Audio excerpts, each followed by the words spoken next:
friends, family, Marcy, we're congregated here today in the dead of winter during a snowstorm on top of Bear Mountain to bear witness to the love Brendan and Callie, sorry, I'm sorry. Can't read my own writing. It says that right. Callie share because we are either silly fools who do not know enough to be afraid of avalanches, and or we care greatly about this couple. My friends, when I was asked to officiate at today's ceremony, I was so honored. I had been hinting much earlier in your relationship that I wanted the job, but still, considerably honored. Let us pray. Grand Architect of the universe, you have made the bonds of marriage a holy mystery. Hear our prayers for Callie and Brendan. With faith in you and in each other, they pledge their love today. May their lives always bear witness to the reality of that love. Amen.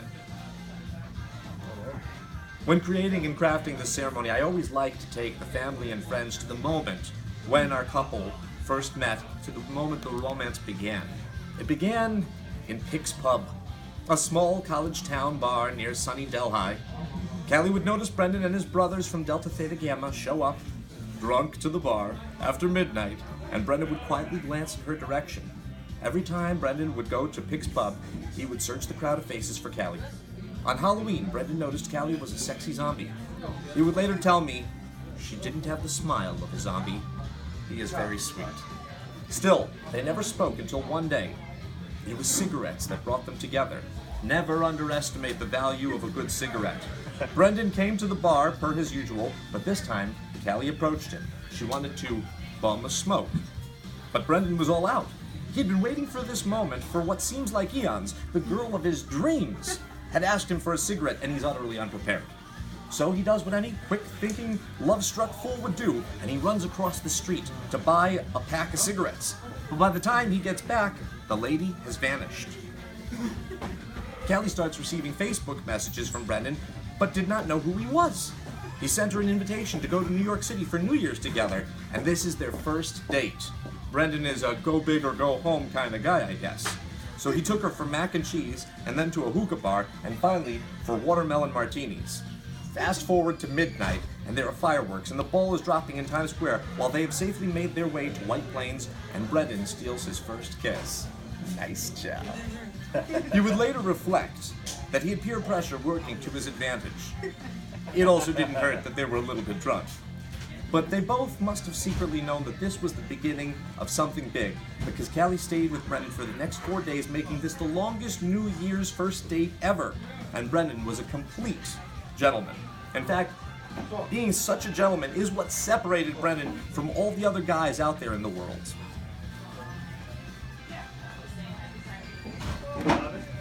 It was the first thing that Callie really noticed about him. He was decent, she told me. Brendan, on the other hand, was attracted to Callie's tattoos. Now to the proposal. How long did it take Callie to realize that Brendan had hidden the ring on the Christmas tree? Too long, Callie. Way too long. She drove her family and herself crazy as Brendan keeps telling Callie, look how sparkly the tree is. Perhaps she was satisfied with the ring pop in the box, or someone did not want the dream pillow to be found. Finally, about 3 hours later, after multiple secret sister stares between Callie and Kendall finally screams at Callie, it's right there! Is that how she did it? Like that? Something like that. Neil Gaiman once wrote, have you ever been in love? Horrible, isn't it? It makes you so vulnerable, it opens your chest and it opens up your heart, and it means that someone can get inside of you and mess you up. You build up all of these defenses, you build up a whole wall, a whole suit of armor, so that nothing can hurt you, and then one stupid person, no different than any other stupid person, wanders into your stupid life, and you give them a piece of you. They didn't ask for it.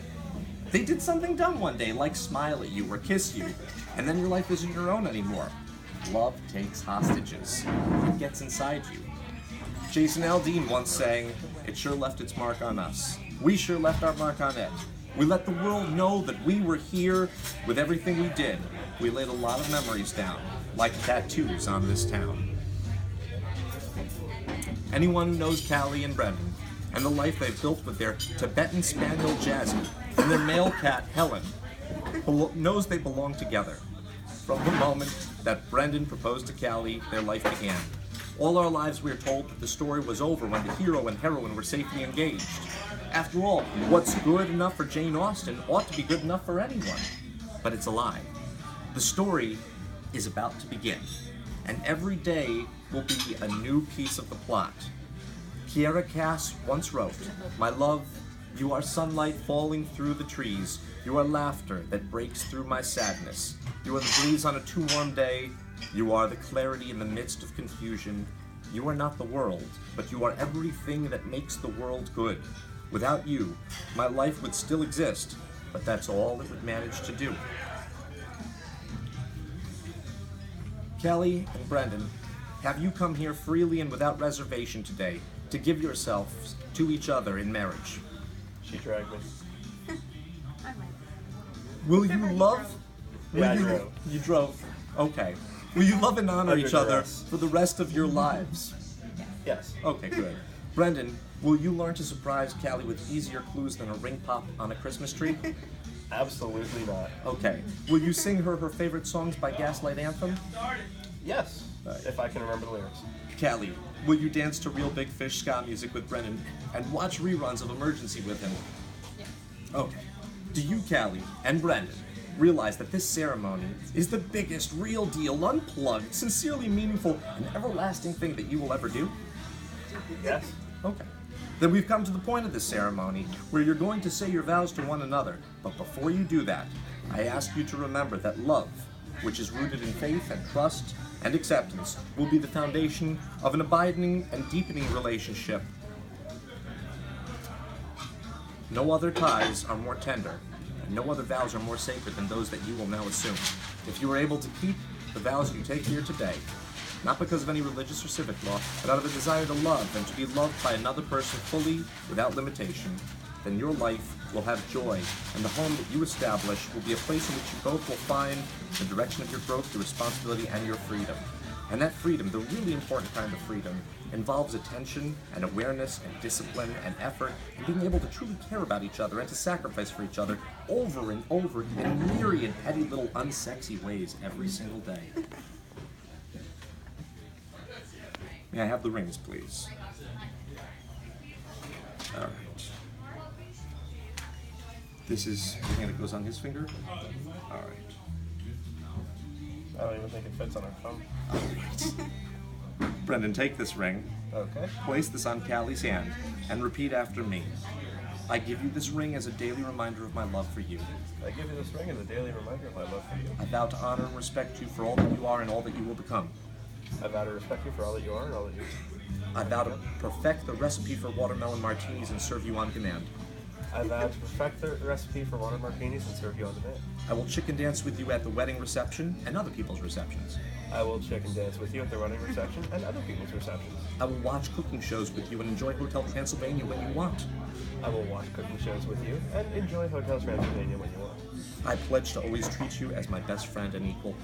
I vow to always treat you as my best friend and equal. I promise to protect you from the elements and the elephants. I vow to protect you from the elements and the elephants. Should we ever encounter them, as it is my understanding that they can be very large and unpredictable. What was that? Should we ever encounter them, as it is Should my we ever understanding encounter them, as is my understanding, that they can be very large and unpredictable. that they can be very large and unpredictable. I vow to be the decent gentleman you fell in love with, and I vow to love you for all eternity. I vow to be the decent gentleman that you fell in love with, and I vow to be that for eternity. I vow to love you for all eternity. Oh, I vow to love you for eternity. All right. Kelly, would you place this ring on Brendan's finger and repeat after me? Right. I give you this ring as a daily reminder of my love for you.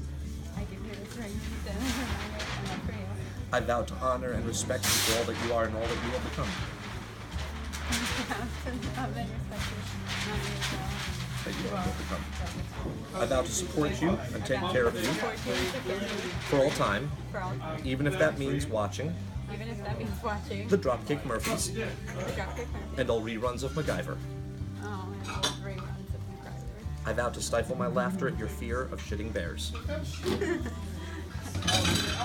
I vow to Stifle my laughter stifle my laughter at your fear of shitting bears. Right. I vow to trust and value your opinions and stand by your actions.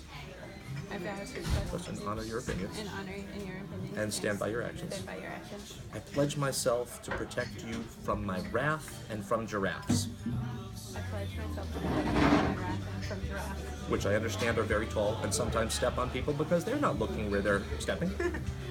because they're very tall and sometimes step on people because they're not looking at their stepping. Right. I will love you for all eternity. I will love you. All right, we're nearing the end here, folks. All of us gathered here today are part of the same universe, the same shared elements that Brandon and Callie, as members of the human race, born of the same stardust, we share in their joys and in their heartbreaks. We provide the constellations in which their stars shine. We're part of their universe.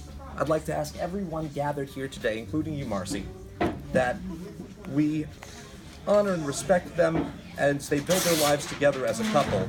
Will you, who are present here tonight, give Brendan and Callie the gift of your friendship and love? Please say, we will. We will. Excellent. My friends, Thank you. you have learned that if all else perished and you both remained, you would still continue to be. And if all else remained and either of you were annihilated, the universe would turn to a mighty, mighty stranger. For the two of you, home is no longer a place. It is now a person. And you are both finally home. Now I would ask that we take a moment of silence to not only send our positive energies towards this couple, but to remember all the loved ones who could not be here today, but whose support and love have made this day possible. And now, under the auspices of the Universal Human Church of Truth, and by the power vested in me by the state of Connecticut, I now pronounce you man and wife. You may kiss the bride, and do other things too. Congratulations and mazel tov. Thank you. My pleasure. Congratulations. Thank you. That concludes our ceremony.